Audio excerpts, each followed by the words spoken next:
One thing we all need besides money is friendship. You can't buy a good friend. Facebook says the average user has 130 friends, and some people brag that they have thousands. Chris Raggy. I don't brag. But what about real friends? The non-Facebook kind. A Cornell University study finds most of us have maybe 2 people in our lives we consider to be a true friend. So with those numbers, we thought, let's go ask the rest of the people out there what they have to say. The amount of friends I have on Facebook is roughly 1,113. On Facebook, I have about 196 friends. I have 400 friends on Facebook. Out of those 2,500 friends that I have, I would consider probably about a couple hundred of them close friends. I wouldn't, actually share secrets or lend money to any of them. If I had to count people I sort of view as best friends, people I could rely on to be there for me when I need them, I'd say about 5. Yeah, you're probably right, 4 or 5, really close friends that I share things with. Out of the 200 friends I have on Facebook, I would say maybe 5 of those would be the people I would tell secrets to.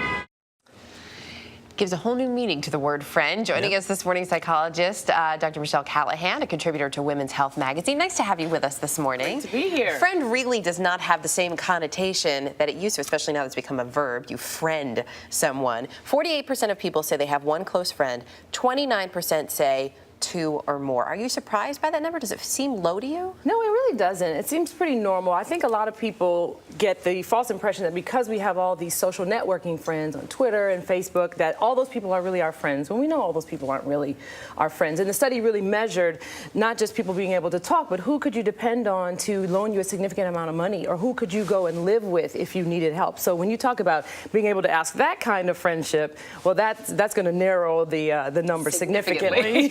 Yes. It's funny, I solicit my Facebook friends for money all the time. So I'm kidding. There's no reaction from anyone at the table. Place things like Facebook and social network, is that one of the reasons when we see some of the numbers like that people only say that they've got 2 or fewer friends or possibly 3, this has provided a whole new outlet for people? It really has, and it is bringing people closer together in terms of putting them in contact with each other. But let's face it, most of those relationships are really just acquaintances. People are not necessarily getting closer to each other or building a more intimate relationship. They just have more connections with more people. We're just nosier. Yeah. I think a lot of it is voyeurism. Absolutely. Sure. I readily admit that. I never post anything on Facebook. I just look at what everybody else does. They don't necessarily talk to you. They don't necessarily email you or post to your page, but they just want to see what you're doing and look at your pictures. So given that aspect to it as well, do you think we're actually starting to close in that inner circle that we have because we realize how precious those true tight relationships are? I really do think social networking is helping people see that, and it's also showing people how quickly information travels. So because you're connected to so many other people, you want to make really certain that the people that you are talking and sharing information with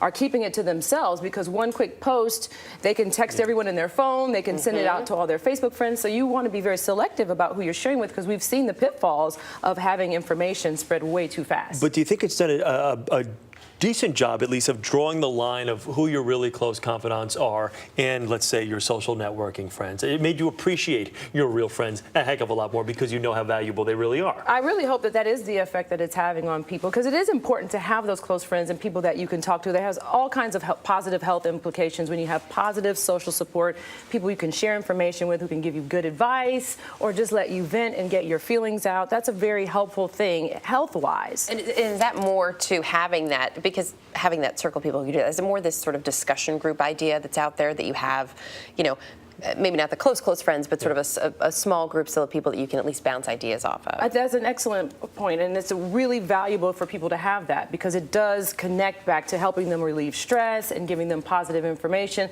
that can help them make positive changes in their life. Nice to have you here as always. Michelle, thanks. Thank you very much.